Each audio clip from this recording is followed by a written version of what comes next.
Hi, everyone. Today I'm here with Dr. Gomez, a clinical psychologist from Texas. So thank you, Dr. Gomez, for being a part of this interview. Thank you. And first, a brief bio. So Dr. Michael Gomez is currently an adjunct professor at Texas Tech University Psychological Sciences and Texas Tech University Psychological Sciences College of Education in the TTUHSC School of Nursing, where he's committed to the dissemination of evidence-based practices in psychology. He was previously faculty at the Center on Child Abuse and Neglect, Child Study Center, Department of Developmental and Behavioral Pediatrics at the OU Health and Sciences Center in Oklahoma City. He specializes in trauma-focused CBT, treatment of adolescents with problematic sexual behaviors, PCIT, target, and assessment of autism spectrum disorders. He's a nationally certified TF-CBT trainer, of which he's one of 70 in the world. Additionally, he is a nationally certified CE CERT trainer, a model for addressing burnout and vicarious trauma in providers. He's trained in assessment and diagnostic of autism spectrum disorders. He's one of the 3 national co-chairs for the National Child Traumatic Stress Network's Trauma and Intellectual and Developmental Disabilities Work Group, as well as a member of the NCTSN Steering Committee, the NCTSN Affiliate Advisory Group, and the NCTSN Youth Task Force. So there's definitely a lot we're going to be talking about today.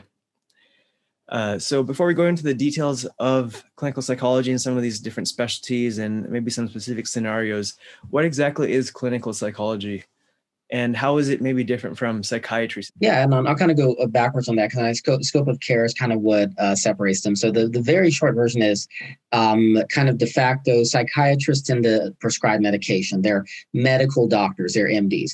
Clinical psychologists are almost exclusively PhDs. There was another degree you'll see as a PsyD, like a doctor of psychology.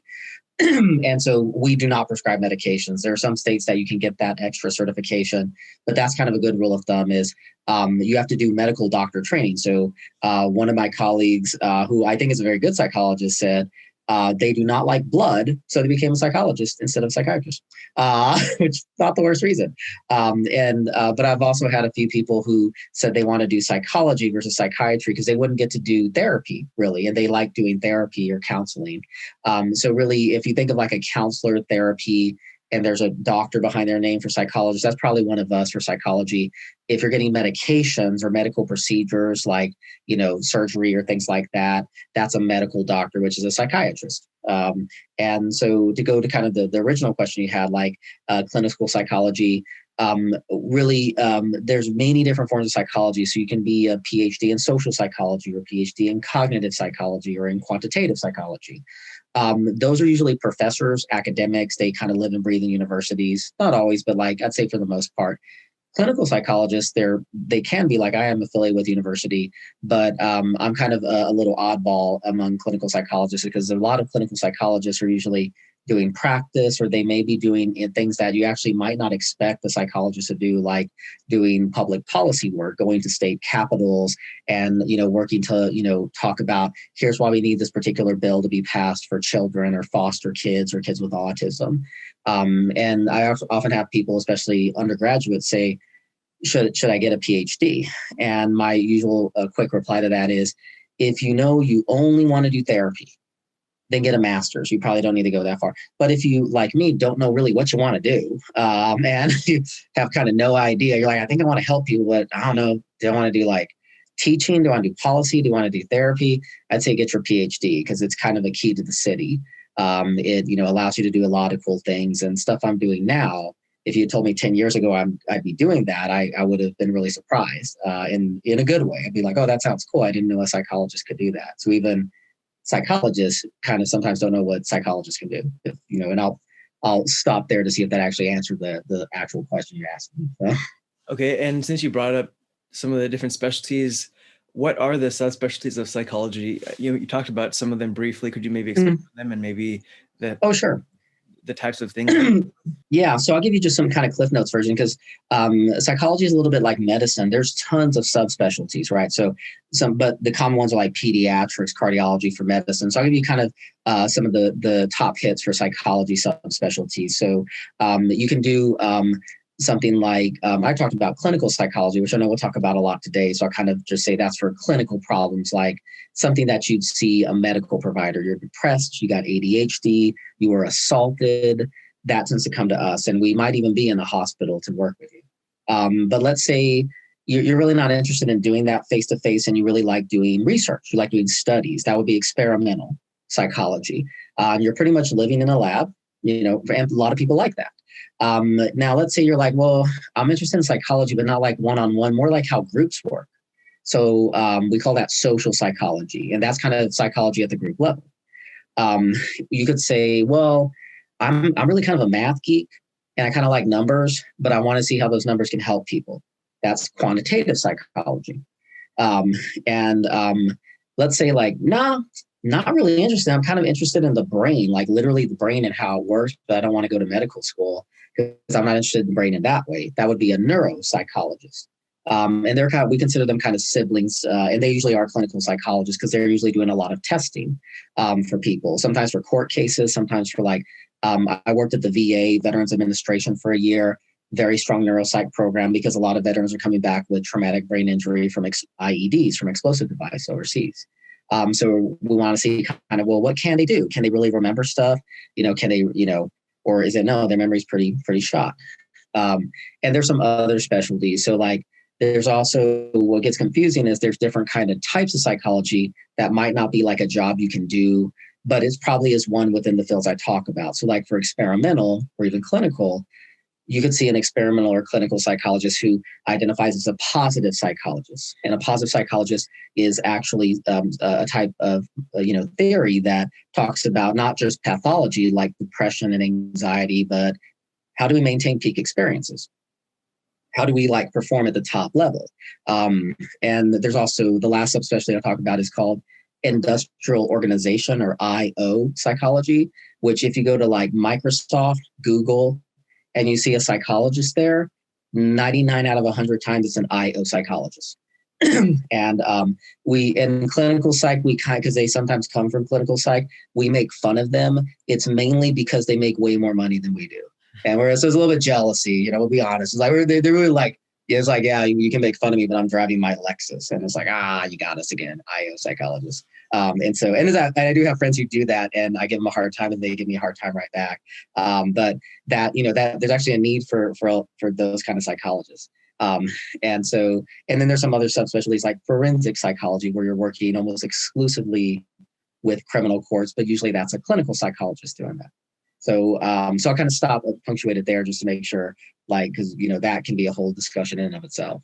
Since you are a clinical psychologist, what are the most common cases that you see in a day? And then what are the most common cases that maybe other clinical psychologists would see? My kind of specialty is primarily trauma, and specifically childhood trauma. So if you're 18 or younger, I usually see you. I have done work with adults, like I said, through the VA with war veterans when I was in internship. But I tend to deal with kids who have trauma, and not just any type of trauma, usually the worst of the worst. So kids who've been sexually trafficked, kids who have been literally born into trauma, there was not a day that they did not have trauma. Kids who are in foster care, kids with years of trauma, years of abuse. The kind of way I phrase it is, I work with kids who are literally told by other professionals, no one can help you and no one can fix you and no one wants you, which has to be wonderful to hear when you're 11, right? And so my kind of, paradigm is, give us your tired, weary, hungry masses yearning to have trauma therapy. So we don't turn anybody away. And so we work with, more of the severe cases. And I'll talk a little bit later about complex PTSD versus, standard PTSD. And so those are the cases I tend to see. My colleagues who are also clinical psychologists but don't do this may work with kids who have depression, or kids who have anxiety disorders or ADHD, or work school-based, whereas I kind of work Zoom-based or office-based or hospital-based. And there are other types who are health psychologists who work with kids who have diabetes, making sure they're taking their insulin, getting their medication, kids who have cancer, kind of walking them through that process of, because it can be really terrifying as a little person to, be diagnosed with cancer. And so there's basically, if there's a problem that, is causing suffering, there's usually a type of psychologist that will work with that kind of kid or adult. And I do some occasional work with adults, but again, mainly stay kind of focused with kids. In general, when should psychiatrists or other healthcare providers refer out to clinical psychologists like you to help their patients? Yeah, that question, Anna, is a really hard one to get other medical providers to ask. And so I'm really, thank you for asking it, because we'd like for them to refer earlier than they usually do. They usually refer to us when they're in a literal crisis. So a kid's suicidal is when I get a lot of referrals, or a kid's sexually acting out at home or school. I'd rather when the kid is depressed for them to refer to me, or when the kid is having behavior problems but not sexual in nature, because we can usually fix it at that point. We can still fix it at the point that they are having suicidal behavior. It's just harder, obviously. And so when I would refer to a psychiatrist, is mainly if a family has questions on medication. For my particular field, the short answer is there's no medication for PTSD or traumatic stress, because if there was, I wouldn't be talking to you right now. I'd be in Cabo with a margarita. Just be done. Mission accomplished. We're done here. I'd hand it off to the psychiatrist. But until there is, I will be doing what I do. And and the psychiatrist, now one of the psychiatrists I work with closely here in West Texas, Dr. Sarah Wakefield, who's one of the best child psychiatrists I've ever seen, does it in the way I wish every psychiatrist would do, which is if she will often tell patients, like, yeah, medication is helpful, but it's not the cure. You should probably do some therapy. And she'll try to refer it as a kind of 1-2 punch for, like, medication therapy. And it's a pretty effective combination. And so we would like them to have, the psychiatrist refer to us for pretty much anything, whether it's something that seems mild like ADHD, but for sure something pretty severe like, traumatic stress, major depressive disorder, things like that. And then for other medical providers, they will usually try to medicate it and it doesn't work. And then they call us. What we would hope and some places do. So, like, for example, UCLA, Duke University, Duke Medical Center, they're really good. University of Oklahoma Medical Center, amazing at informing their physicians that, hey, as a physician, there's a lot of things you can do what we would call behavioral health. And actually another way to refer to me as a behavioral health provider. And so if a parent comes in and says, oh my God, my kid, he pulled his pants down on the bus. Is he a pedophile? I don't know. A physician, a primary care physician, a pediatrician could say, well, it's very likely that they are not. That's what most of the data shows from our national studies. And what you're dealing with is a behavior problem. So are you able to deal with his other behavior problems? And so a lot of parents will say, yeah, I can, if he acts out or talks back, I can usually get him back in line. Okay, we'll deal with it like a behavior problem. Because fundamentally what our research shows is it's a behavioral problem, not a sexual problem. And often what happens is the pediatrician also freaks out. They wait 6 months to see me and they just had 6 months of sleepless nights. And so the question you just asked is, we wish we could have more conversations with physicians, with, other counselors, with educators especially. Nurses are actually nationally kind of really good. Our program here with Dr. Susan Calloway is she's a saint in my opinion, and she makes her nurses like, no, you're going to get this stuff. I don't care what you say, and that's good because it's like, yeah, because nurses will see kids way before I do. And last part of this I'll say is I usually tell people that I'm the last person a person calls. So before me, they called their mom, their grandma, their sister, their cousin, their hairdresser, Willie down the street who sells smoke, that guy. Yeah, they called him. And then they call 2 other people and they finally call me because either they're desperate or they're court ordered. And so there was one hospital I did a lot of consultation with. And whenever I'd walk on their intensive care unit floor, pediatrics, there would just be whispering. And I asked one day, one of them, there's like, what's going on? Like, what is there something else? Like, you're here. And I'm like, what do you mean? They're like, yeah, something bad's happening if you're here. I'm like, can I just come to visit? Can I just or she would say hi? Or do you like some sweet potato pie? Or so like, it's got to be like the dark one is here. It's like, he is arrived. Like, that's what the mood was. I'm like, oh man, am I like Voldemort or something? And so I was like, yeah, if you called me earlier, we wouldn't have this interaction. So hopefully that actually answered the question. So I'm applying to family medicine residencies right now, and in primary care, for all the primary care physicians I've rotated with in medical school, it seems like they want to kind of try and manage a lot of depression, anxiety, and any other kind of psychological issues kind of on their own with medications initially. And then if they fail multiple treatments, then they'd refer out. But it seems like you kind of recommend, even at the initiation of symptoms, to try and refer to psychologists concurrently with the medication. Yeah, or an LPC, licensed professional counselor, like LCSW, licensed clinical social, they also are therapists like I am. And one of the reasons for this is because of the work I do. So if you have a trauma, let's say something traumatic happened to you, and 30 days later is when you start showing symptoms that aren't going away. The most common symptoms shown are not PTSD symptoms, they're depression symptoms. And according to the Adverse Childhood Experiences study that is now housed within the Center for Disease Control, it shows that adverse childhood experiences like sexual trauma, physical abuse, parental incarceration, parental drug use, like separation of a family, something traumatic in your childhood, that is the statistical norm. It's over half the US population. So childhood trauma is the norm. And so, again, there's no medication for PTSD or post-traumatic stress. So if they have actual depression, it's kind of maybe like a coin toss if it's going to work or not. But every expert in the field of depression would say, sure, you can take an antidepressant, but we also want you to do some counseling. Every expert in the field of anxiety would say, try counseling before you try medication. And in the field of ADHD, yeah, I'll give you your Adderall, but you really got to, do some behavioral strategies. You got to, and actually the treatments are time limited. So which actually I was doing a talk one time and a physician, actually a family medicine physician, came up to me after, and a very nice guy. He said, you said something in your talk I'd never heard before about therapy. And I'm like, what did I say?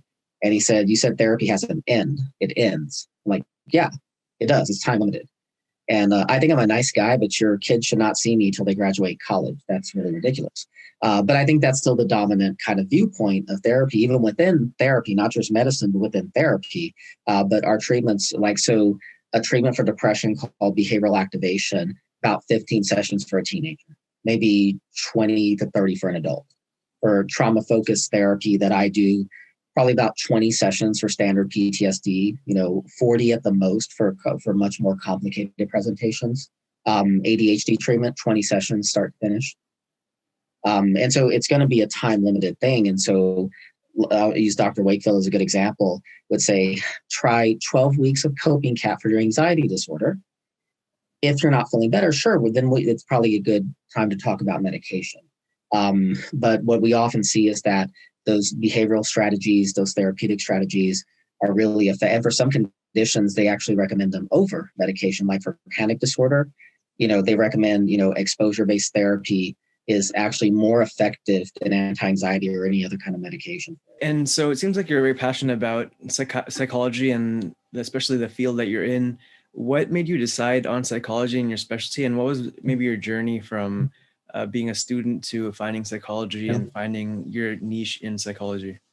Yeah. So I'll give you the very brief answer. I know we don't have like 8 hours. And there's no bourbon involved, so I'm just going to make it shorter. Essentially, I'm first generation. I don't know if I told you that at any point, but I'm the first in my family to go to college, me and my brother. In my family, if you don't go to prison, you've hit the mountaintop. So I overshot a tiny bit, Adnan. And when after I graduated high school, I actually didn't know anything about like applying FAFSAs, nothing. So I thought like you only apply to one job, right? So I applied to the Texas Tech, and I actually do love Texas Tech undergrad program. I thought I loved it. I have only good things to say about it, at least from my perspective. But I was like, I guess this is it. And I think the only reason I got in is because I test well. It's one of my stupid human tricks. So it's kind of like watching a monkey play the violin. It's like, how's the little guy do? I was like, God, so cool. Like, yeah, it's just, I don't know why. It's just, it's part of my brain that tests well works apparently, but not a lot of other parts. And so I thought I was going to be a case manager, like a child protective services worker. Because my mom worked at the community mental health center as a secretary. She became a case manager. She actually did get her degree when I got my master's. She got her bachelor's when I got my master's. And those I thought was really cool. And I would tell my mom, I outrank you. And she's like, clean your room. I was like, okay. And so, yeah, she can still pour me. But so I was like, I'm going to get my 4-year degree And I did actually majored in psychology and philosophy. So if the whole doctor thing didn't work out, I would think deep thoughts about being unemployed. But also like, as you can see the bookshelf, I like philosophy, and it has been very helpful in my job. But I just thought, for your degree, go and become a case manager, right? That's fine. That's good. I got into the McNair Scholars Program, which is a program for first generation low SES ethnic minority undergraduates. And its whole goal, it was named after Ronald McNair, who was on the Challenger space shuttle. He was first generation graduate, PhD, and he died in the Challenger explosion. And after his death, McNair Scholars Program was founded to help first generation low SES ethnic, just like Ronald McNair. And the reason I did, in full disclosure, Adnan, is I needed money because I didn't have any. And I was working 3 jobs at any given time. And there's one semester I don't remember. Like, I remember the information. Like, if you ask me about David Hume or child schizophrenia, I can tell you, I don't know how I got it because I was sleep deprived for a whole semester. And so I was like, I can't do this again. And so I applied to McNair. Again, somehow got in. And I have no idea. And they give you a graduate and a faculty mentor. My faculty mentor is Dr. Gary Fireman, who is now a provost over at Suffolk University in Boston. And he was an associate professor here at Texas Tech in psychology. I, to this day, don't know why he accepted me, because our first meeting, he said, well, Michael, what do you want to be? What kind of psychologist do you want to be? That was our first meeting. And my reply to Dr. Fireman was, yo, check this out, Gary, check this out, man. I'm not going to cause any problems. I just need the money. I need that stipend and I won't cause any problems. I'll do what you say. I just need the money. And his reply was, cool. What kind of psychologist do you want to be, Michael? I'm not going to be a doctor. I was like, that's why I said, there's no way. I'm not a doctor. That's not who I am. What kind of, and he just would not relent. And so I was working in the AmeriCorps program, and I don't know if you're familiar with that program, but it's supposed to be a local Peace Corps, U.S. Peace Corps. So AmeriCorps workers worked the recession in Detroit, NOLA after Katrina hit, gang prevention, East LA, like the geographic site defines the mission. When West Texas had the grant, they defined it as indentured servitude to our community mental health center, MHMR, now called StarCare. And they said, you're a guy, you get our 2 worst divisions, adult inpatient, Sunrise Canyon, and children and adolescents. My first day in mental health, they pushed me on the floor. And I'm like, is this safe? And I'm like, 80% sure. Like 80% sure it's safe, man. And so I was just terrified. And it's, I don't know if you ever had any interaction with psych inpatient or anything, but it's a lot like being a police officer in the sense of it's 80% pure tedium and 20% pure adrenaline, but you don't know which you're going to get at any moment. And so eventually it's pretty boring. And we're in the day room and I'm sitting there like it comes up, how'd you get into inpatient, man? And this is what I said, how'd you get into inpatient? My uncle raped me when I was a little girl, so I'm here. How'd you get an inpatient? My dad beat the hell out of me, so I'm here. And it was the same kind of story. And all the kids I worked with, and I think I started early in my kind of the types of kids I work with, because I would get this call from my supervisor, Wendy, who's an amazing supervisor, Wendy Kimbrell. And she said, yeah, this kid fired 2 AmeriCorps workers, you're up. And those are my kids. They did not like anyone. And apparently for some reason they like me. And so they had a lot of trauma. Adults had, so I told Dr. Fireman, I'm seeing this in my kids, all trauma. Adults have trauma. They end up inpatient. Can we just start here instead of here? I said, is there a doctor for that? And he said, yeah, it's called a clinical child psychologist. I have no idea what that is, but I think I'm going to do that. Now, what Dr. Fireman did not tell me is that it's fairly competitive to get in those programs. I didn't know that. And so there was a course I'd already sent off my applications, but it's a course your last semester if you're a psychology major applying to graduate programs. And it was taught by a grad student. And they were going around saying, what did you apply for? And then so the first, what did you apply for? I applied for cognitive. What did you apply for? Experimental. They get to me. And she was a great teacher, but this is what she says. I was like, she said, Michael, what did you apply for? A clinical child. And she looked at me like I told her I had leukemia. Like, oh my God, are you okay? Do you need, I'm like, what? Well, after class, she told me it's really hard to get in those. It's all like, I'm just not getting in. For like, I just didn't think I was getting in. And up until the day I got a call from Michael Roberts at the University of Kansas Clinical Child Psychology. And I got into that program, which I think is a great program. I'm a Rock Chalk Jayhawk, KU for the Jayhawks watching. And I really like my time in Kansas. And I still think it's a good program.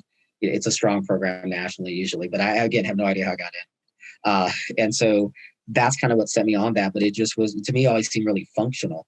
Now, the last thing I'll say on that is psychology specifically.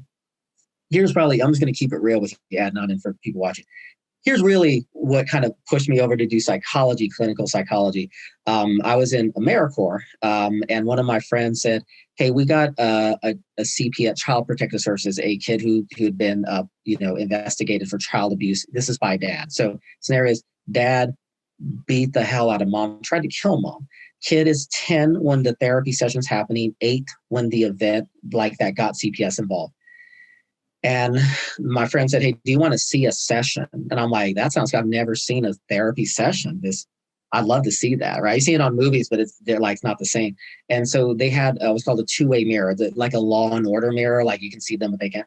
So walked in, and there's like 2 other people observing. They're like sheriff's deputy, child welfare, and 10-year-old kid sitting kind of L-shaped. So if the kid's sitting here, the therapist is sitting kind of at an angle to right angle to him. And she's very well put together. They're psychologist. This is a psychologist, clinical psychologist. And this is in real time, the session. Okay. She says, so, Bill, and I'm going to de-identify, Billy, I know you're here to talk about your father. Yes. When you think about your father, how does that make you feel? Angry. Not too bad for a 10-year-old kid, right? Psychologist. How does that make you feel? Angry. How does that make you feel? Angry. She asked 2 more times. Last time, here's what the kid says. I'm angry that you keep asking me why I'm angry. I'm not going to talk to you. And sits in silence for 45 minutes. And nothing doesn't break. And so I'm watching this, and 2 thoughts go to my head. First thought is, I like that kid. I love that. That's a kid. I love that kid. I got to check in with that kid. That's a cool kid. Second thought is that what a psychologist does? I can do that. I can do like today. That can't be that hard. Like, is that what they do? Like, and it's like that. I could do that today. I'm like, yeah, I think I could do that. So that was the first moment I thought I could be a psychologist. I'm like, I can do that. That looks easy. Now, being a good psychologist is much harder, but I'm like, yeah, I can be a psychologist. So that was the moment, in the exact moment in time, I was like, I can totally be a psychologist. Like if that's all it is. So I'll stop there and shut up. What personality types do you feel are best suited for psychology? Well, I think I've seen some like psychologists kind of like asking like, what's a good qualities from personality types for musicians? And so you got to have some basic things, like you got to be on beat, rhythm. You can't have be tone deaf. But after you pass that, there's still a wide variation, right, of personality types and traits and attributes. And I've seen psychologists who are not super patient who do very well. I've seen psychologists who are not really outgoing who do very well. That's like things that you might think would do well. They do, but there's also just kind of like with sports, like different body types do well with different sports, but it's all athletics. I think for me, to kind of directly answer your question, there are kind of basically 2 kind of things you need to kind of always keep in mind, I think, to be an effective psychologist. And the first is that the breadth and depth and profundity of what you don't know is staggering. And as long as you're aware of that, and I think this is I can tell when a trainee has this, when they can tell a kid, I don't know. Which is actually, for a medical program, for a PhD program, is a cardinal sin. You're never supposed to say, you can't say that on qualifying examinations. Like, I don't know, like that, you're going to fail. And so actually the entire training program does not set you up well for that at any place in the world. So I usually try to make sure to teach that to my students, is what you don't know is actually a virtue. Because sometimes that's all a kid or a patient wants you to say is like, yeah, I don't know, man. I don't know what it's like to be you. And sometimes that's the thing you need to hear. And that's the thing that's important. So basically, what you don't know is very important. And the way my grandpa would phrase this is saying, your job in life, perhaps your only job in life, is to follow. Make your mistakes as fast as humanly possible. That's it. That's all you got to do. And so, like if I was training a therapist to do trauma-focused cognitive behavior therapy, and I was training you, Adnan, to do this therapy, and I said, Adnan, how do you not know this? How do you not know this? You could legitimately say, hey, Michael, you know why I don't know this? Is because I wasn't taught this. Like, that's a good point. That's a really good point. So, but basically being okay making mistakes, being okay being not knowing something, that's got to be your start. Because if you think you know it, that actually gets pretty dangerous pretty quick. Because it's not like not knowing something isn't the sin. It's saying you know something when you don't. So that's the first thing. The second is something, actually, another thing my grandpa would say is the phrase is trained or untrained. And specifically, like, give you a quick example. I was like 5 or so, and my grandpa was working on a car in the garage, my mom's father. And I was trying to do something, like not with the car, but just some activity. And I was like, I can't do this. I'm stupid. I can't do this. I'm stupid. Also, that's me at 40, by the way, but that's only at 5. And my grandpa puts his gear down and he says, Mijito, look at me. And I'm like, yes, sir. He's like, I want you to repeat after me. There is not smart or stupid. There is not slow or fast, and there is not strong or weak. There's one thing, and there's one thing alone. There's trained and there's untrained. What are you?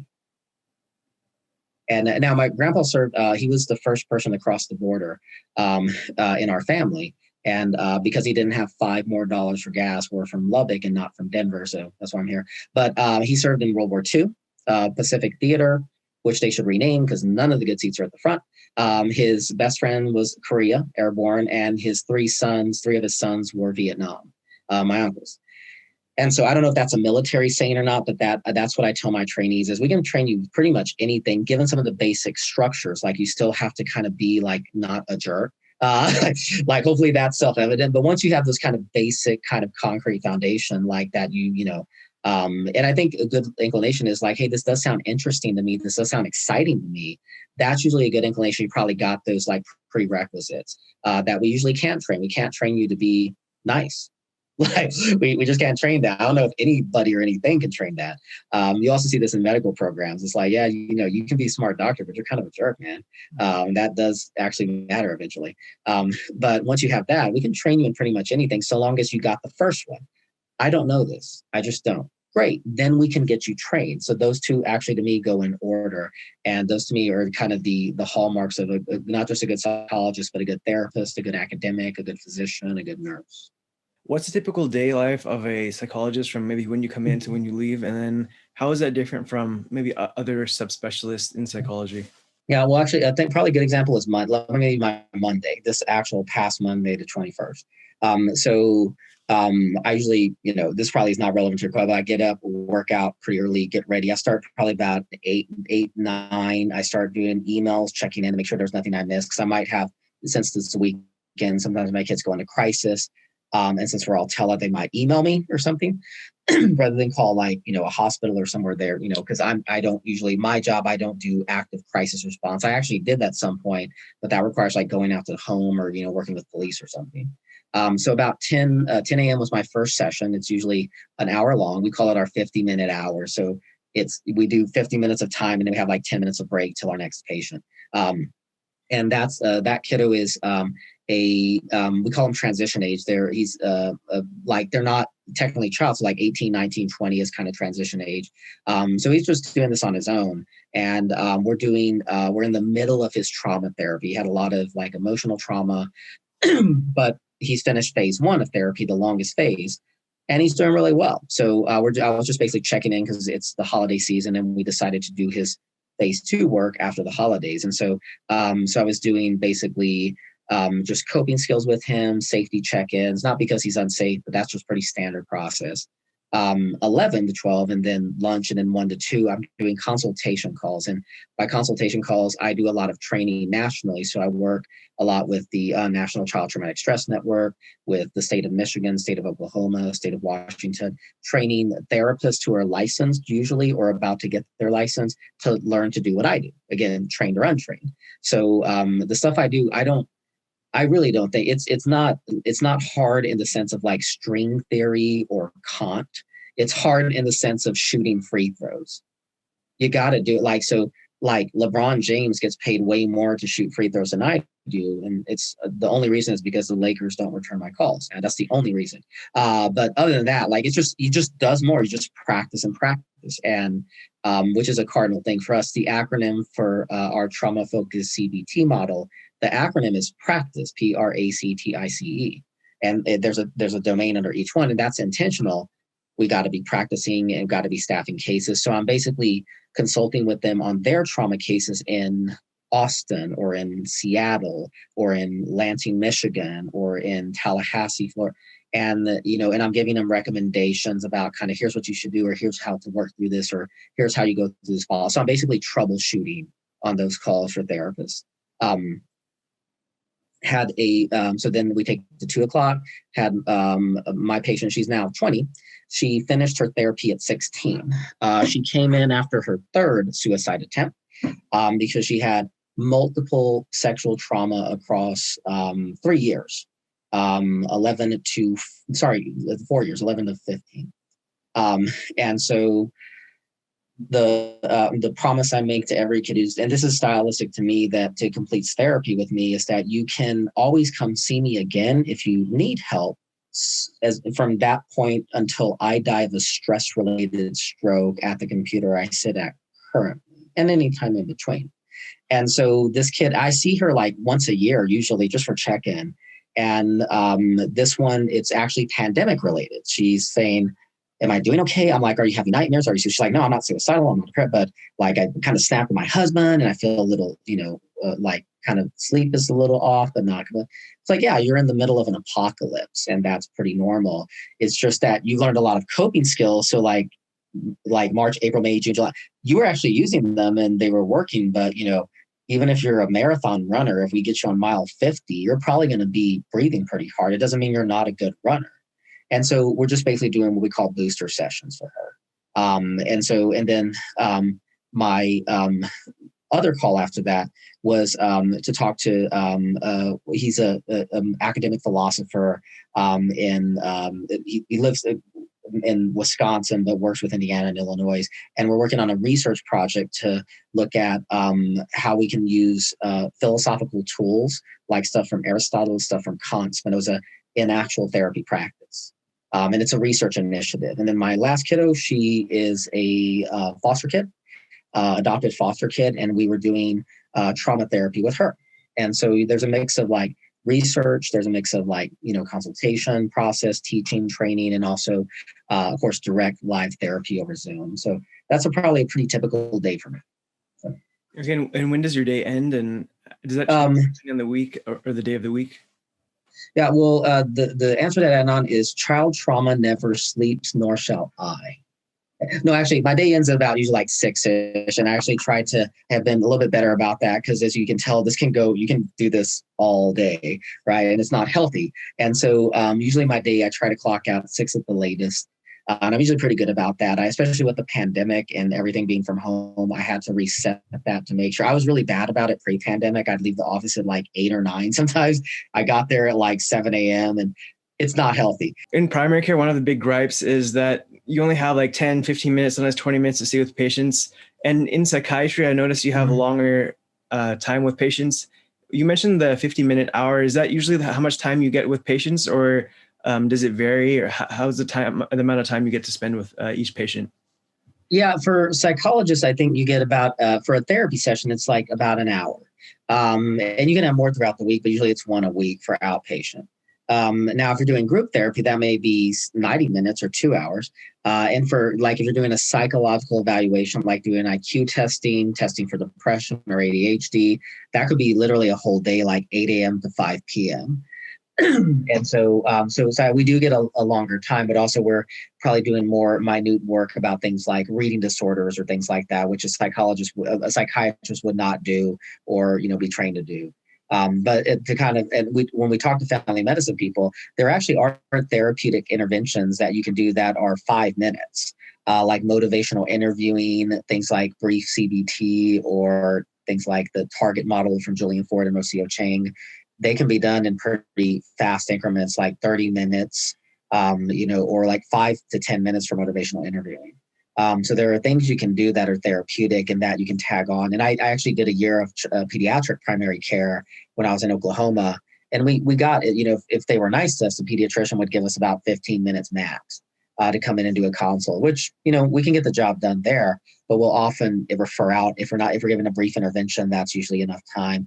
But if it's something like, well, this kid has PTSD, probably we need to refer them out. That's probably what, it would be probably about 50-50. Half the kids we could do brief intervention, half we could do, refer out. So you mentioned a little bit about your lifestyle in one day of your week. How would you say your lifestyle is compared to other psychologists, maybe in your same field as well as in other areas of psychology? I think I'm kind of an oddball in the sense, like the things I described, like for my Monday, usually psychologists are doing only one of those. So like they'll be doing only research, or they'll be doing only like therapy, or only like consultation or training, or only like, supervision or something like that. And so I'm usually doing a little bit, but that's also kind of how I like to do it. That's just kind of what I like to do.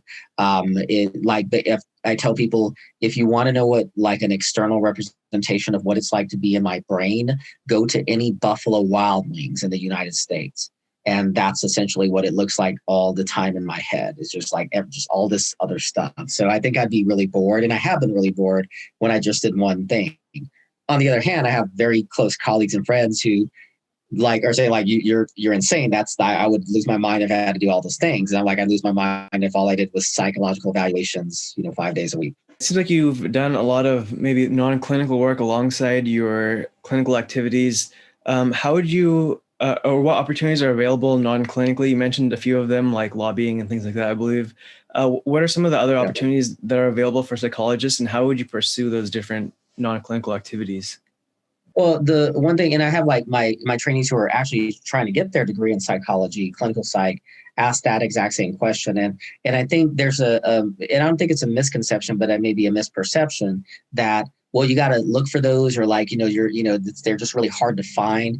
The actual truth of the matter is the people who do this. So let's take something like I've done like evaluations for courts, so like saying if a 16-year-old should be tried as an adult or should they be tried as a child, right? So we call that a certification study, and it has to be done by a psychologist. And the way I got into that was the person who did that for 30 years just wants to retire. And they were looking for someone to take, I wasn't the person, but they were looking for someone to take it over. So I usually tell people, if you have an interest in something, there's usually someone looking for you.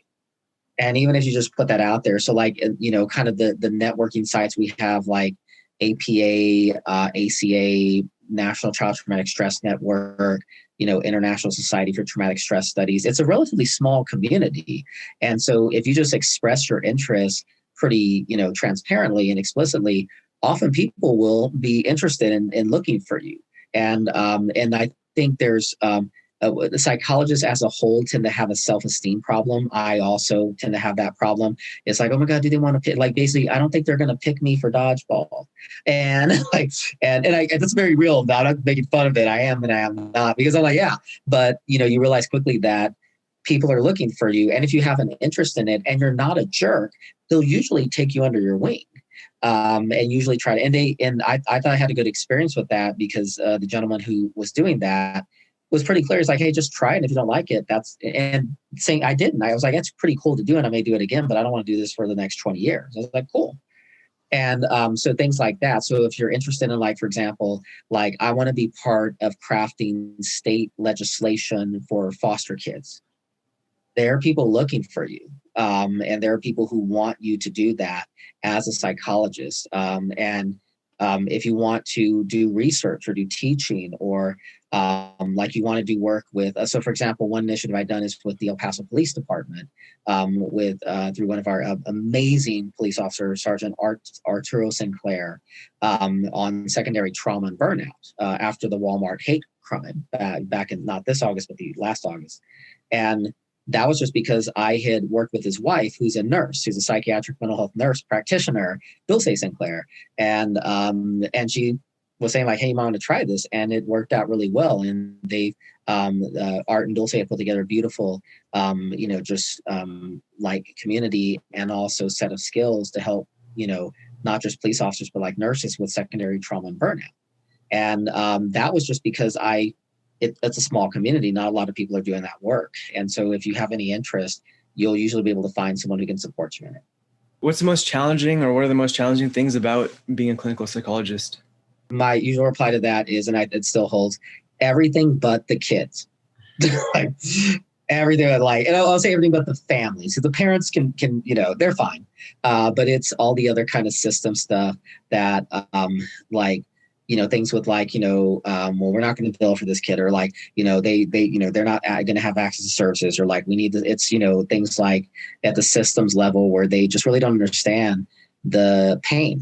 It's not that they're cruel. It's not that they're callous. It's that it's a fundamental misunderstanding. So for example, West Texas, the region of the US I live in, has double the rate. So take the national rate for child maltreatment, child abuse and neglect. Now, double that rate per capita, and that's West Texas, and historically has been. And when I say this, the most benign reply is surprise, like, wow, that's insane. The more common reply is they think I'm lying. It's like, that's not true. Like, I'm not saying you abused a kid, man. I'm not saying that. I'm just saying this is the data. This is just the science and the numbers. And probably the most challenging thing about my specific job is just trying to make people aware that, no, this is a thing that occurs in your community, not somewhere else, not in Houston, not in Los Angeles, not in Seattle, like here, within probably a 5-mile radius of your home.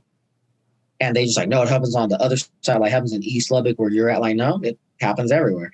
And I think the last thing I'll say in that is there's the one sentence summary is the following. I was talking to a stepdad, and his stepdaughter was being actively abused by her biological father, and they couldn't get anybody to do it. The sheriff wouldn't do anything. This was not a Lubbock sheriff. This was like a small town sheriff. CPS when it rolled it out, and he was just in tears talking to me saying, why won't they do anything? Why? Like, she said she's 8 and said daddy raped her. Why won't they do anything? And he was just crying. And I had to explain to him the most challenging aspect of my job. And I said, this isn't just West Texas, but I think it's more salient here. And here's the rule. This is the rule and the most challenging part. Here it is. Monsters don't exist. That's it. A corollary to that is monsters have to look like monsters. So they can exist, but they got to look like, they got to have like neck, and they got to, have like, hate, love. They got to have that tattooed, and then that's a monster. So they can't look. There was a beautiful public service, PSA kind of campaign in Oklahoma County where I used to work at for domestic violence. And it had a picture of a pretty normal looking guy, like Caucasian guy, probably 30s. And it said, father of 3. Soccer coach for, little league coach, PTA member. And it had like 7 or 8 things about that. Like, I was a family man. Last line said, batters his wife and child. And then the point is like, this is the face of domestic violence. This is what it looks like. Looks like a normal guy. And I'm like, yeah, that's what a monster looks like. And just trying to convince people of that is probably the most challenging thing I have run up against since I've started this work. It was not the most surprising, but it's definitely the most challenging is monsters do exist. And once we know that, we can do something about it. Okay. Maybe a lighter note, what's the most rewarding thing about psychology? The most rewarding thing is, and people will say, well, dude, you work with trauma. It's got to be heartbreaking every day. And I'm like, dude, it's a blast. It's the funnest thing I do. And it's just like really rewarding and so much fun. And it's rare that you get to see like heroism, like in real time every day.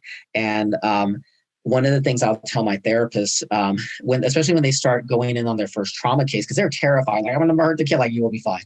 And I tell them the following: they survive the trauma, they will survive the recovery, and so will you. That kid survived 5 solid years of rape.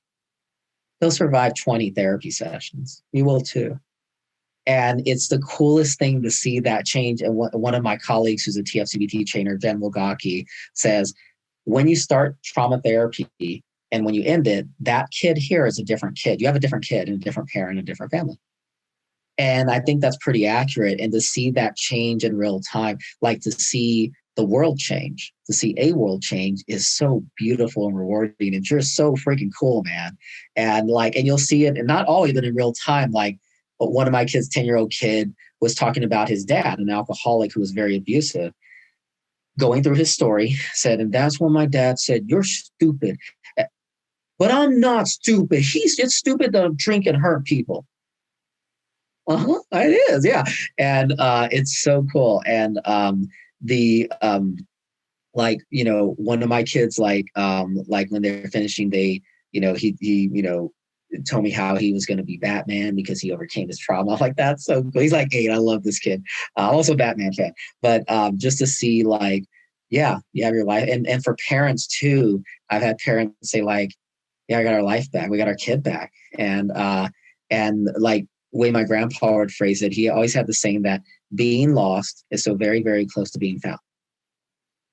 And to see that happen every day is so cool, man. It's a wonderful part of the job, and it's awesome. I love it. And I don't think by the way, I don't know if I could do anything else. I kind of suck at everything in my life, but I'm good at one thing. And this just happens to be it for some reason.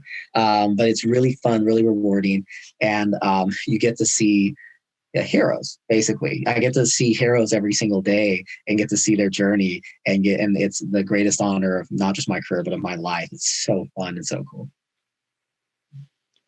Okay. Are there any misconceptions about psychology that you've noticed? A ton. First, and I'm just going to clarify this for everybody watching, I am not a psychic. Okay, that's a different thing. It does PSY, but it's psychic and psychology. Those are different things. Also, I'm not a psycho. Those are also different things. But I think people think we're mind readers or something. There's also this really weird misconception, and in my family I call it the curse. I have it. My mother has it, and my youngest nephew has it, but my other 3 nephews don't. And here's what you might have the curse added on. I'm going to describe what it is. Pre-pandemic, I'm on a flight, San Francisco to Dallas. Hoodie, headphones, shades. Yeah. My father was, oh my God. I was like, I don't want that. Just people disclose all their information to me no matter what. So I decided pretty young, I probably got to get paid for this because it's going to happen anyway. Right.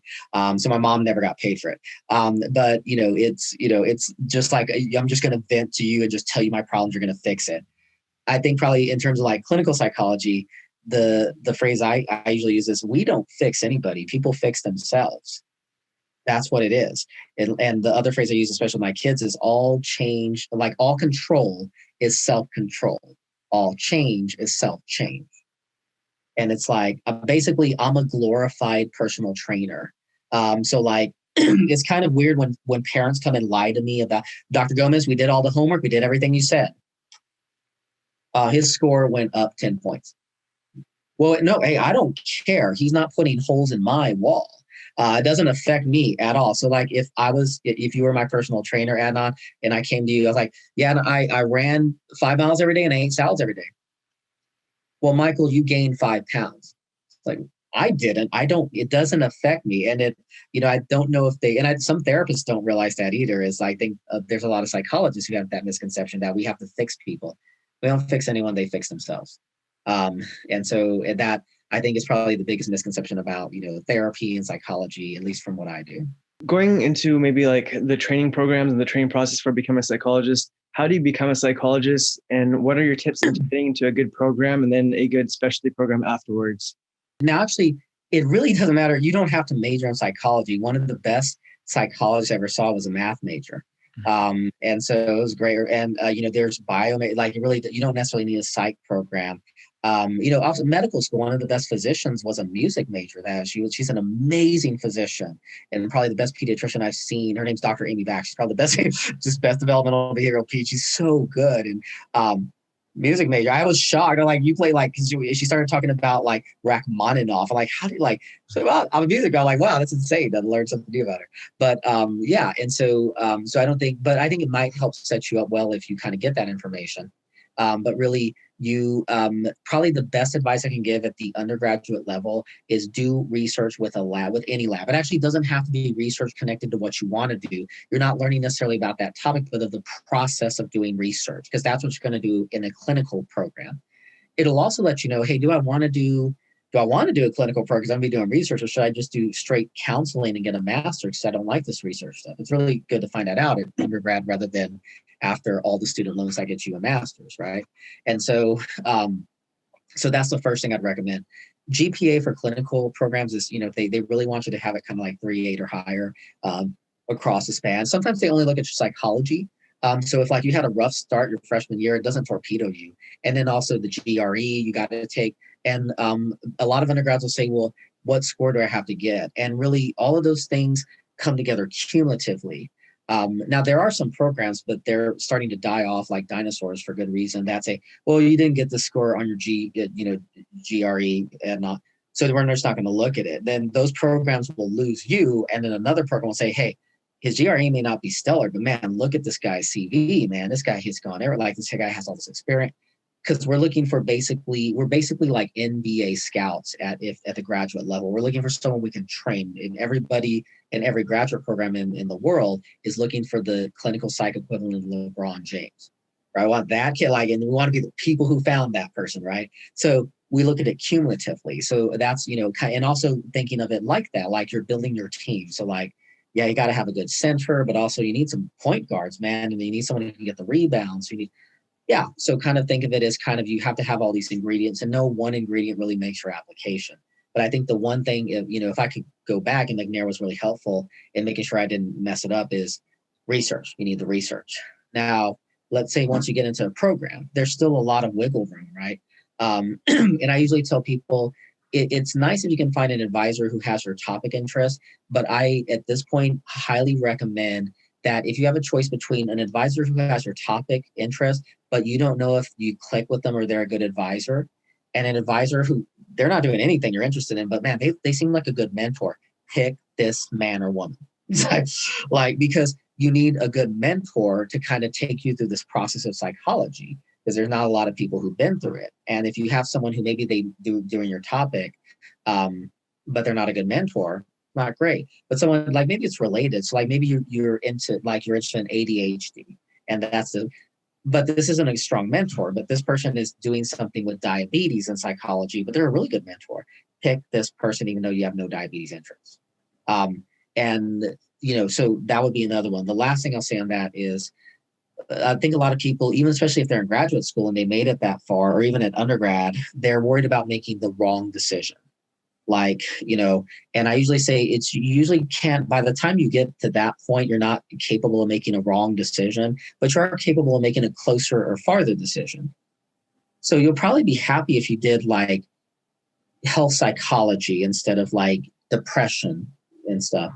You'll probably be happy. Well, maybe that's a little farther away, but it's never over. You can kind of circle back to that, right? There's always connecting points that can get you back there, and maybe you'll figure it out, and that's helpful, and that's actually allowed.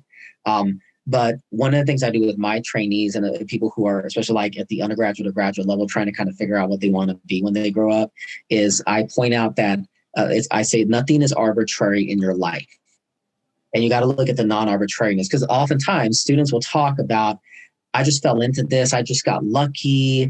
I was just they talk about it as if it was just an accident. I was like, no, you accidentally lose your keys. You don't accidentally apply to PhD clinical psychology doctorate programs in your 20s. That doesn't happen arbitrarily. And so I will sit with a student and go backwards. So I'll say, why do you want to apply to clinical programs? I don't know. I want to help people. Why don't you be a social worker? Why don't you be a lawyer? Why don't you be a senator? I'm not interested in politics. Okay. Well, why you want to help people? Why don't you, work for Greenpeace, work for the Peace Corps? No, I want to help people with their problems. Become a marriage therapist, become a counselor. No, I also want to teach. I also want to do research. Well, why? Well, because I was doing some, RA work where I was teaching people, and, I also, was teaching, daycare. So I start connecting the things in there. So last thing I'll say on this, the short version is, all the answer to what you want to be and the specialty you want to pick that'll be best for you, you already have that answer. You just got to go back and look at the points in your life that you think are arbitrary and figure out how they are not arbitrary. Okay. And when my students are applying for internship, which is the Hunger Games equivalent in clinical psychology, is I tell them nothing in your life is arbitrary. Everything puts you here for a reason. I'm not talking about like fate or destiny. I'm like, you're not arbitrarily applying to clinical psychology internship programs as a fifth-year grad. That doesn't happen arbitrarily. So I'm going to go back with you in minute detail and pick up the points you tell me are arbitrary and show you how they are not arbitrary even a little bit. You made a choice, and that choice led you here. And if you understand those choices, you can then make a choice for when you go for it. Okay. And so what's the overall time span it takes to become a psychologist and maybe a specialist, maybe including undergrad and then graduate training and then specializing? Yeah. So I was lied to by my program because they're like, hey, if you don't get your PhD in 6 years, you're just way off track. And I'm like, oh, I got it. So mine was 6 years. 10 years is about normal. Like, I was like, 8 years is probably average. 10 years is not weird. If you're up in like 15, that's really long. But I know a really good psychologist took him 12 years to get from start to license. It's fine. And they're really good. But so there were some reasons why they wanted us to go so fast. They're like, their numbers look better. But I was like, dude, I rushed. I like just, didn't sleep for 6 years. Like I could have spent another year. And I know someone who did it in 5, which is crazy. So undergrad usually takes 4 or 5. I got done with my undergrad in 6, in part because the first 3 years I was just working part-time. So I only took classes part-time, but also got psych 2 degrees, essentially, psych and philosophy. I went to a straight doctorate program, so it gets master's and doctorate. You don't have to reapply. Master's takes about 3-ish years. You can do it in 2 if you're clipping through, but I'd say 3 and 4 is not unheard of. Then to get from there to PhD takes about another equivalent, so like another 3 years usually. And now for clinical psych, once you've finished your last year in the program, like you proposed your dissertation, then you will apply for what's called internship. And that's our Hunger Games, which is there are always more people applying than there are spots. And if you don't get your internship, you don't get your PhD no matter what you do. It's when I say this to people, they freak. I'm like, yeah, no one told me that. And so now you can apply again, but your chances of getting matched start going lower with each 6. Year 2 is usually fine, but 3, 4, it goes down exponentially. And there's some legitimate reasons people don't get matched. And so a lot of programs, so if you're applying to a program as an undergraduate, you're going to a graduate one, ask them this question: what is the internship match rate at your site? Because when I went to KU at that point, it was 100%, still in the high 90s. And, but if it's like in the 50s, that's probably not a program, even if it looks good, that you might not want to go to because you won't get a PhD if that's your goal. Now, after that, you're a doctor. And once you finish your internship and defend your dissertation, you are now a doctor. And I have students right now in the middle of their internship, and they're looking to defend their dissertation around the time they finish internship in summer of 21. And there's something after that. So now we're done with the doctor part. Now you go into specialty, and we call those postdoctoral fellowships. Post your doctorate, you're doing a fellowship. I did 2. They were both in child abuse and child neglect. It was pediatric psychology in Oklahoma. And I recommend those for my field, for any field in clinical psych, because of what my mentor, Barbara Bonner, told me. She said, a postdoc year, like you finish your internship, defend your dissertation, and then you go another year, and you're technically still a student, even though you're now Dr. Gomez, it lets you grow into your PhD, both like in terms of your professional development, but also just in terms of your skill set, because it is really, really weird. Literally, it is 10:05 and you've just finished the dissertation defense. At 10:06, your advisor comes out and says, congratulations, Dr. Gomez, you passed. And you are now a doctor. You don't feel different. You don't look different. You definitely don't feel smarter. You do feel pretty tired, but and exhausted. But that's it. And you're now, and you will always be a doctor forever. And so that is really jarring. And that postdoc year really helps. It also helps because people have a misconception that once you get your doctorate, you already have your license. No, you don't. It takes probably, so like I got my PhD in December of 2010. Oh my God, that feels like a long time ago. And I wasn't licensed until about July of 2012. And that's really fast for a clinical psychologist. I've known psychologists it took them 5 years to get licensed, which is not weird.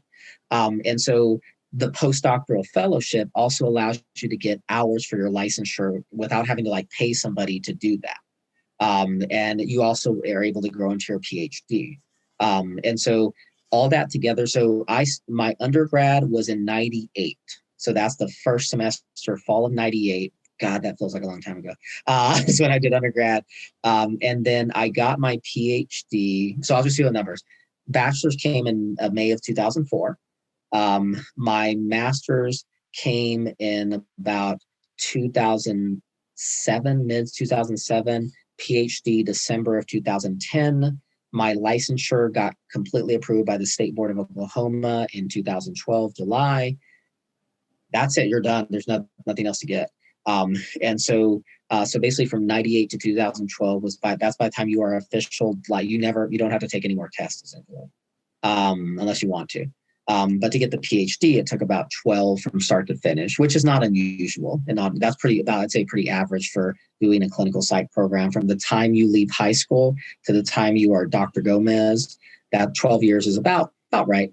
You mentioned that sometimes it's difficult for students to match into a internship, I believe.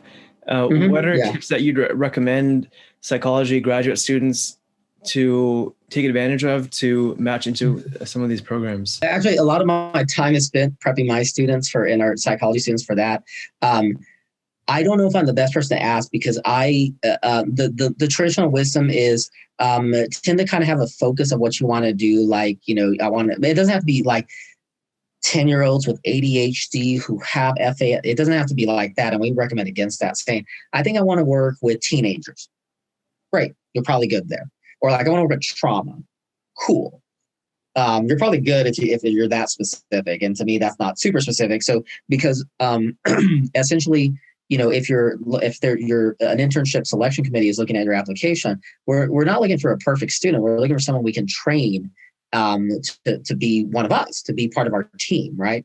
So it's kind of like if you're applying to Google, like do you fit in with Google and our culture and things like that? It's medical school is very similar.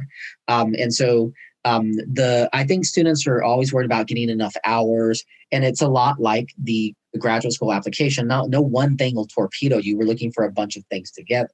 But in terms of that internship, I usually tell people the people like I've seen who did not match. There was usually a reason, like they only applied to like 3 schools, and that's really low number. They only applied to like just this. I can only work in this small geographic region of the U.S. Okay, well, numbers are gonna go down. So like I applied from San Francisco to Boston and anywhere in between. And I think that, and I was, recommended that. And I'm like, yeah, it sounds like a good idea. It's 1 year, but mine was much longer because a lot of internship sites, if they're good sites, and I think mine was a great site, University of Oklahoma Health Sciences Center, Boomer Sooner, that I liked it. And I liked the people, and they were cool, and they were super intelligent and really awesome at their job. And I just wanted to stay there. So I did. I stayed there for 6 years. So I went from internship to fellowship to faculty. And, but there's no, again, one thing. And I think if you're doing what you're interested in, and it'll help somebody. So if you're interested in anxiety disorders, you're going to help a lot of people. So I think the death knell is, I have no interest in eating disorders, but I think I'll be more competitive if I do that. Please do not do that. Okay. Like, what are you interested in? I don't know. I'm interested in like younger kids who, parents are struggling. Great. We'll get you connected with our CPP trainer and you're good to go. You'll match. I'd say do what you like. Do what interests you. Because as someone who was on internship selection committee, I, was part of that, process. Those people would stand out, and I would say, man, Adnan really, I can tell he loves doing this. He enjoys it. Like, this is enjoyable for him. He gets kind of fired up when he's talking about this. And the other kind of thing that we as faculty often don't say, but I'll say it here, is that I'm also thinking the following. Do I want to be around Adnan for a solid year? Maybe 2 or 3. Okay, and if you present like, yeah, I did eating disorders, but I hated it. And I didn't like, and that attitude comes across like, I don't think I want to be around. You sound like Eeyore, from Winnie the Pooh, and I don't want to be around. Like you're probably a nice guy, but and so that does factor in. But like for our trainees, we as a program spend a lot of time making them at least feel like they're, and I was just having this conversation with two of my trainees earlier, and I said, I technically, I'm not interested in training you to be the best, like the best CBT or the best team therapist. What I'm trying to do is that no matter where you apply to or where you go to, you will be competitive and you'll feel confident. Like you may not be the best CBT person in that room, but you know it and you're good at it. Like you're pretty competent in it. You can hold your own. You may not be the best parent-child interaction therapist in the world, but you know what it is. You're competent. You've done some cases. You feel good about it. You may not be like, I was like, I want you to have a well-rounded skill set because that really does show, that really does present, when you're applying there. At least we think so. That's kind of our philosophy. But the other part is, I know that that's what those two trainees are really interested in. They're interested in doing parent-child interaction therapy, and they're interested in trauma-focused CBT. And if they weren't, then we'd find something else. But they just are. They just really love it, and you can tell when we talk about it and when they do cases. So I wouldn't try to make your square peg fit in a round hole. Find another square hole. What types of certifications or additional training is both necessary on one hand and then beneficial or recommended or even offered to psychologists later on? Do they have like special boards that they have to pass maybe annually or every 10 years, or are there other kind of specializations or fellowships or things like that? The short answer is the amount of quote policing is so low. It's terrifying. So once you get your licensed psychologist, you get your license, you have to do a certain number of hours of continuing education. And that's about, and not violate any ethics or laws, obviously. That's it. So at medical school, you have to get board certified in your specialty. So if you're a psychiatrist, you got to get psychiatry board certified. Not in psychology, you don't have to. You don't even have to train, like your continuing eds don't even have to be about what you do. So there was a continuing education on thought-filled therapy. I don't know what that is, Adnan. I've never heard of that, but you can get 5 CEs for that, which, in Texas, you need about 30. So, you're a little bit of the way there. And they just look, is it certified, is it approved by the state, CE board? You're done. And so they're not looking like, hey, you work with kids, so maybe you should have kid continuing eds. No. Now they require 3 CEs of culture or 3 CEs of ethics, and that's good. But even that doesn't matter, just as long as it says ethics on it. It's really terrifying, and that's not just Texas. That's every state in the union. I'm actually not popular because I believe there should be more oversight of our psychologists. You're working with our children's brains. You need more oversight.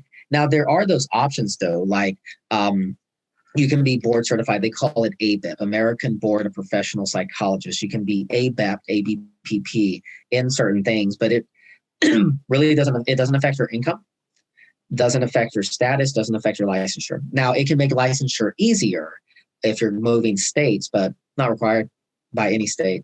Whereas if you're not board certified in your specialty, that can come up on a licensing board issue if you're a physician or a nurse. Like if you're not an FNP and you identify as an FNP as a nurse, family nurse practitioner, you're going to get hit by the state of Texas. They're like, no, that's illegal to do.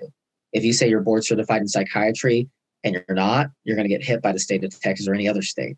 And a big part of this, and the last thing I'll say is, a lot of boards, Texas included, are for psychology are not run by psychologists. They're not the licensing approval board. They're run by like businessmen or lawyers or things like that.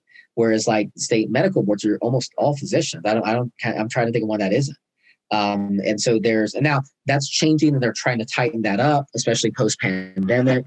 So I'm not saying that might not be a reflection of what's going on now, but it's kind of terrifying. Like the amount of disconnect from like our people who make the laws and the people who are doing psychology, there's a big disconnect there. And so in psychology, in medicine, you have physicians at Austin, Texas, doing a lot of work there, but you don't see as many psychologists there. Moving on to maybe more of the employment side of things, how much do psychologists make in general, and how does this vary depending on the specialty or the practice setting or additional training that they go through with like the different fellowships or things like that? Depending on if you're on a coast, you're going to make more money, period. But I was told by a faculty at my program at KU, if you're a psychologist, you'll never make more than 100,000. You'll never hit 100,000 unless you're like running a tier one research program. And that was just a flat out lie. One psychologist, this psychologist does custody evaluations. They're very high risk in terms of like you might get sued. He makes like 300 grand a year. And he's worth it, but it's a lot of money. That's probably the highest I've seen.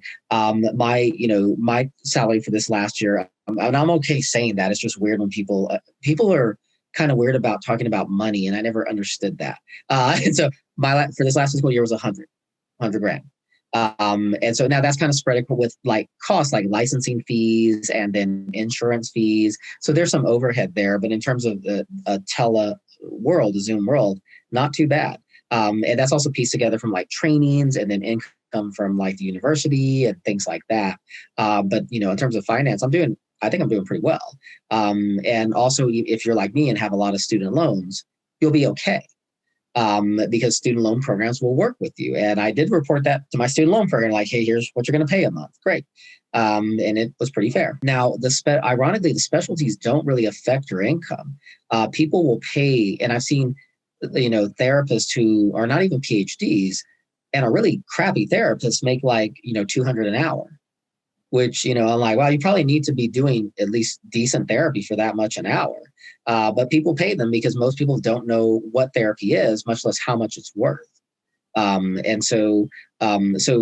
really it's kind of what the market will bear. Like, so the point is, you will be fine if you're a psychologist, whether you're a private practice psychologist.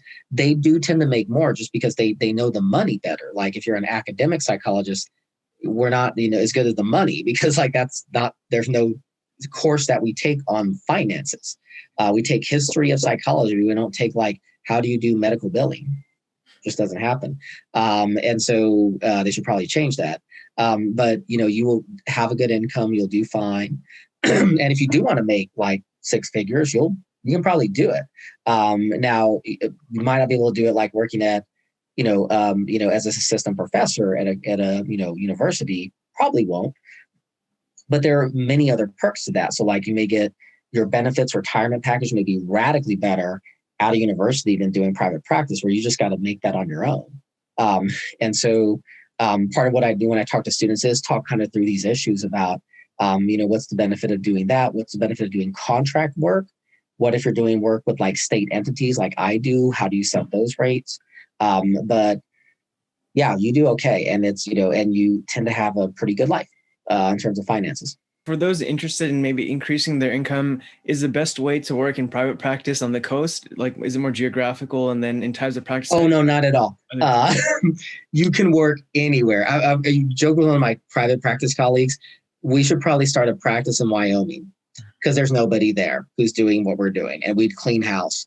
So it's also, again, think of it kind of like market-based. Like if everyone's getting crappy there, by the way, people who are from Wyoming's great. It's a great state. I'm not knocking Wyoming. It was just the first state that came to my head. So like if you have a superior product, you're going to be able to charge more. And that's really it. If we have therapies that work better than what the other people are doing, we're just going to make more. And so I've actually, when people, and I've had that question a few times, like, hey, I need some income.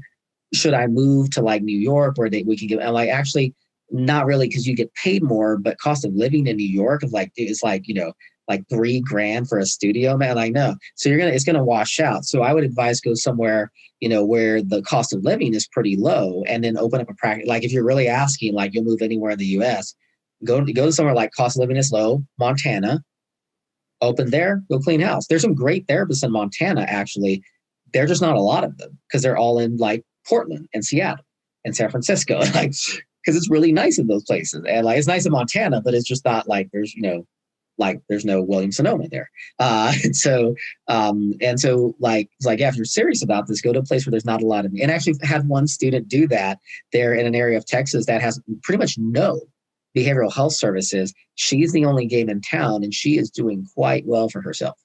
And now she had some pretty good options. She could have stayed like in the like much more urban place she was at in Texas, but her and her husband were like, no, we can move anywhere. And so her husband's a physician, and so they're cleaning house right now because even during the pandemic, in part because there's no other person providing that service. And she did directly ask me, and I was like, yeah, that's what I'd say is go to somewhere where there's nobody like you. Hang a shingle. Once you get your license, you'll be really well set. So I'd actually recommend the opposite. Don't go if it's just for money or you want to make more money. Don't go to the coast.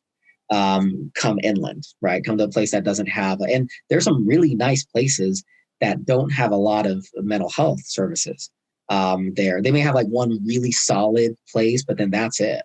And so I would count Lubbock as a place that has very, very, very minimal behavioral health. So if someone wants to make some good money and they're willing to move, just come to West Texas and you'll be fine.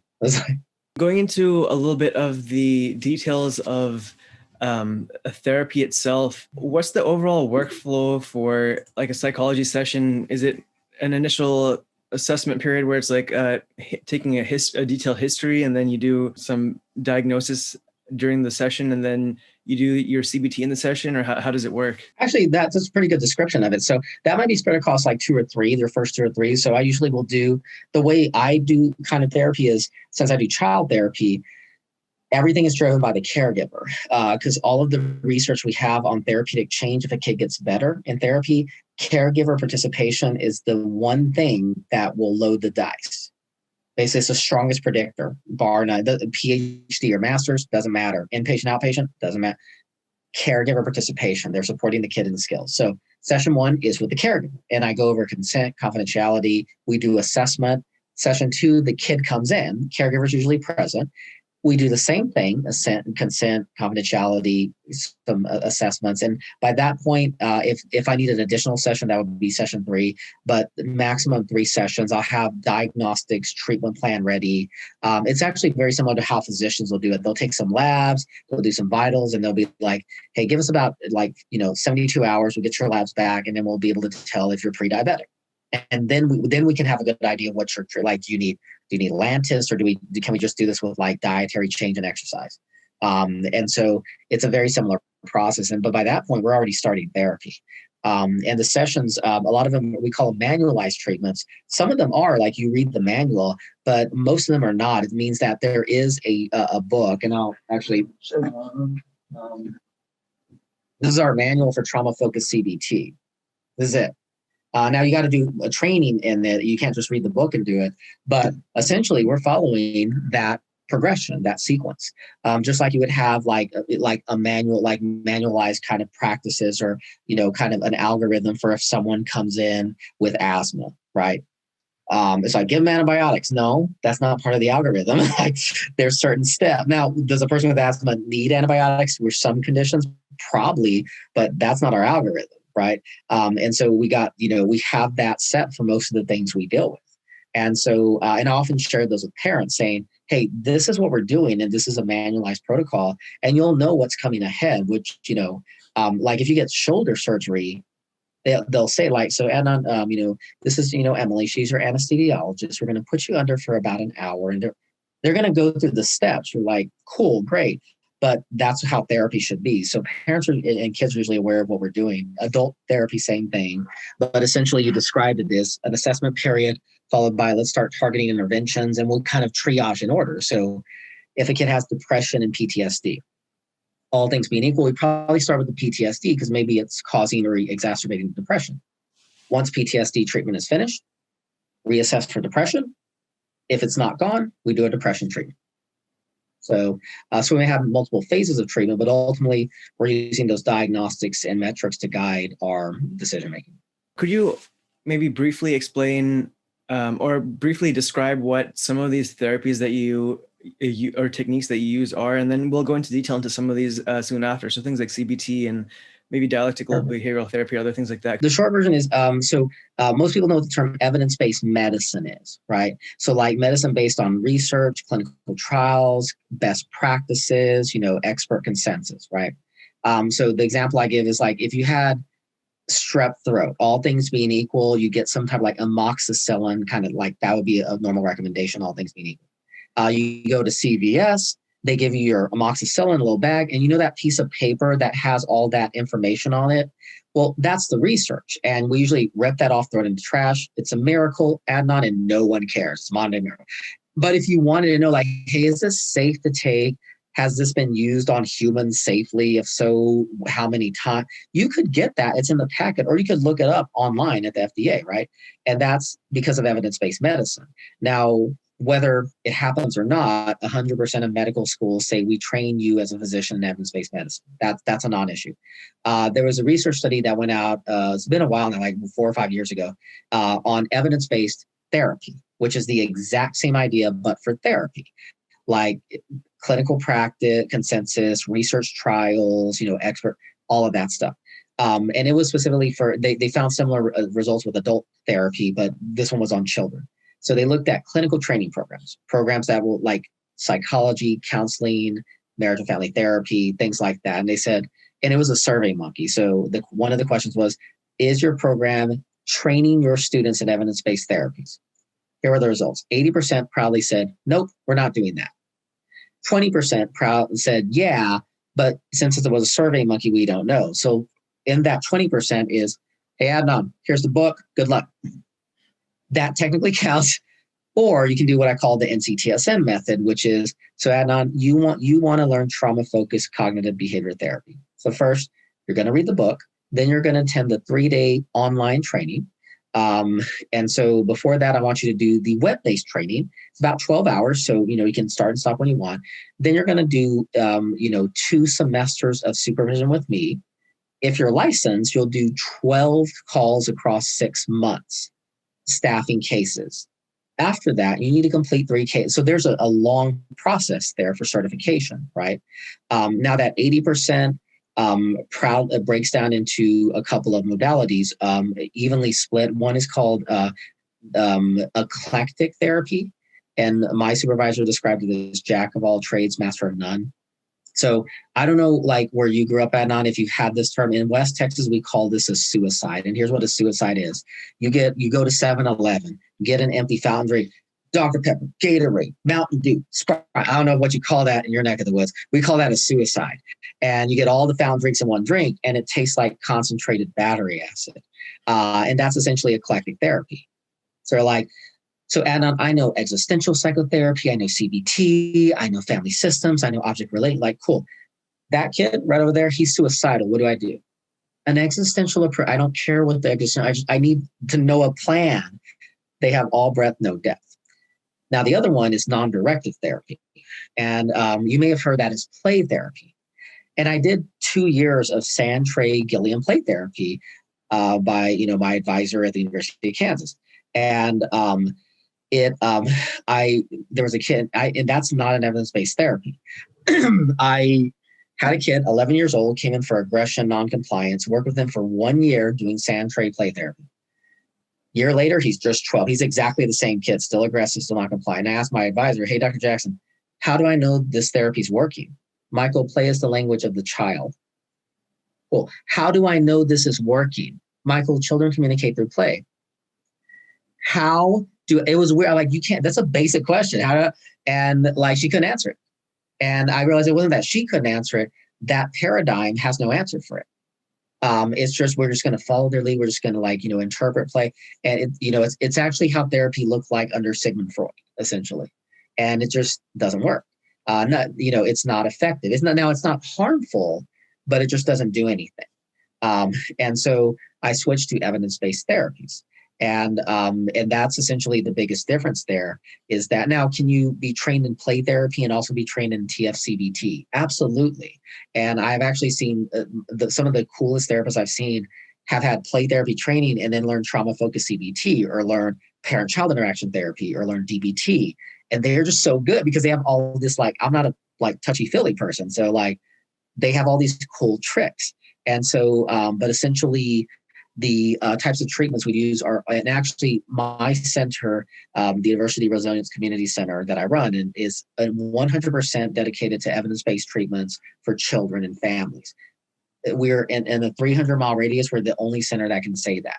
The next closest one is Raven Kohler at University of New Mexico, Albuquerque. If you go west, if you go east, University of Oklahoma, Health Sciences Center, my old alma mater. Or if you want to stay in Texas, Reese Jones Center over at UT Southwest. That's it. Nothing else. We're it. And it's actually the minority. Like most programs do not train you in that. They don't put a priority. And it's because if a medical board at a state level, if you're not doing evidence-based medicine, you lose your license. If you're not doing evidence-based therapy, nothing happens to you. There's no repercussion ever, period. So until that changes, we'll probably still be getting this. So I will stop there.